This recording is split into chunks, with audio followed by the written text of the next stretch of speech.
బంగ్లాదేశ్ ఎన్నికల ఫలితాలు కాస్తంత భారత్కు ఊరట కల్పించేవి. ఎందుకంటే మనం భయపడినట్లుగా జమాతీ ఇస్లామీ బంగ్లాదేశ్ భారీ విజయాలు సాధించలేకపోయింది. చాలా భారీ విజయాన్ని బంగ్లాదేశ్ నేషనలిస్ట్ పార్టీ సాధించింది. ఈ బంగ్లాదేశ్ పాలిటిక్స్లో ప్రధానంగా 3 స్ట్రీమ్స్ ఉంటాయి. ఒకటి అవామీ లీగ్, ఇది భారతదేశ అనుకూల పార్టీ. ఎందుకంటే బంగ్లాదేశ్ విమోచనకు నాయకత్వం ఇచ్చిన పార్టీ. బంగ్లాదేశ్ విమోచనలో భారత్ కీలక పాత్ర పోషించింది గనక సెక్యులర్ డెమోక్రటిక్ బంగ్లాదేశ్, పాకిస్తాన్తో సంబంధం లేని లౌకిక ప్రజాస్వామిక బంగ్లాదేశ్ను కోరుకునే పార్టీ. ఆచరణలో ఆ పార్టీ నాయకురాలైన షేక్ హసీనా అప్రజాస్వామికమైన పాలన చేయవచ్చు, అనేక రకాల ఆరోపణలు ఉండొచ్చు, నిరంకుశంగా పాలించవచ్చు. కానీ ఆ పార్టీ పొలిటికల్ క్యారెక్టర్ ఏంటంటే more secular liberal democratic party. ఇక రెండవది బంగ్లాదేశ్ నేషనలిస్ట్ పార్టీ. ఖాలిదా జియా నాయకత్వంలో ఈ పార్టీ ఇస్లామిస్ట్ ఓవర్టోన్స్ ఉన్న పార్టీ, ఇస్లామిస్ట్ భావజాలం ఉన్న పార్టీ. కానీ బంగ్లాదేశ్ నేషనలిజాన్ని సమర్థించే పార్టీ.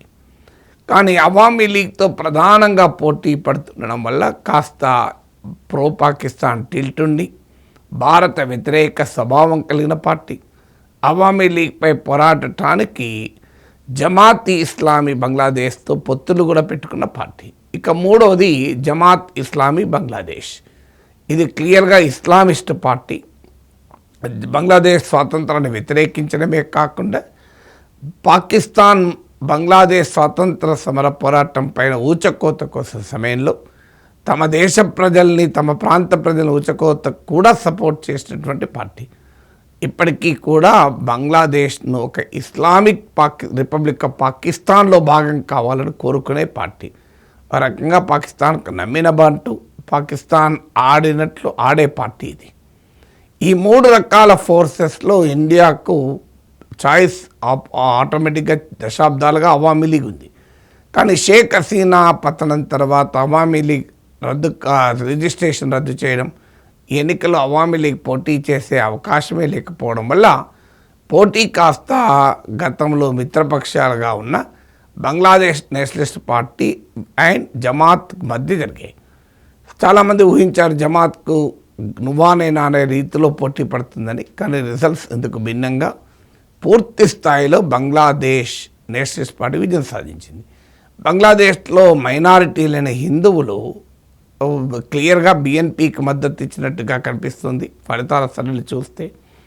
ఎందుకంటే జమాత్ ఇస్లామీ ఈ ఎన్నికల కొద్ది నెలల ముందు, అంటే షేక్ హసీనా ప్రభుత్వ పతనం తర్వాత నిషేధాన్ని వేసి మెయిన్ స్ట్రీమ్లోకి వచ్చింది యూనస్ అధికారంలోకి వచ్చాకనే. సో అందువల్ల జమాత్ ఇస్లామీ క్లియర్గా మైనారిటీ వ్యతిరేక, భారత వ్యతిరేక స్వభావం.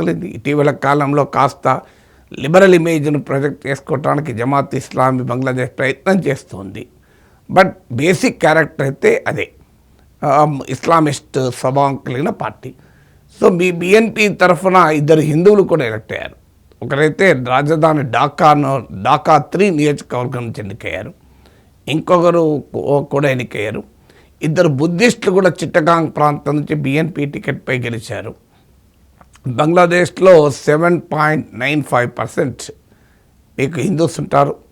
మొత్తం 16 కోట్లకు పైగా బంగ్లాదేశ్ జనాభా ఉంటే 16.15 మిలియన్, అంటే 16 కోట్ల 15 లక్షల వరకు ఉంటే అందులో 1.31 మిలియన్, అంటే 1.31 మిలియన్, 1.31 లక్షల మంది హిందువులు ఉంటారు. పర్సంటేజ్లో చూస్తే నియర్లీ 8%.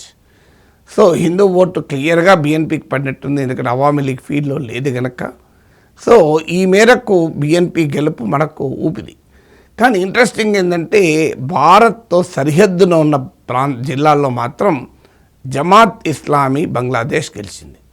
ముఖ్యంగా మీకు సత్కీరా ఇలాంటి జిల్లాలు, మీకు షేర్పూర్, సత్కీరా 1, 2, 3, 4 అని, ఇది మన బెంగాల్కు సరిహద్దున ఉన్నటువంటి ప్రాంతం.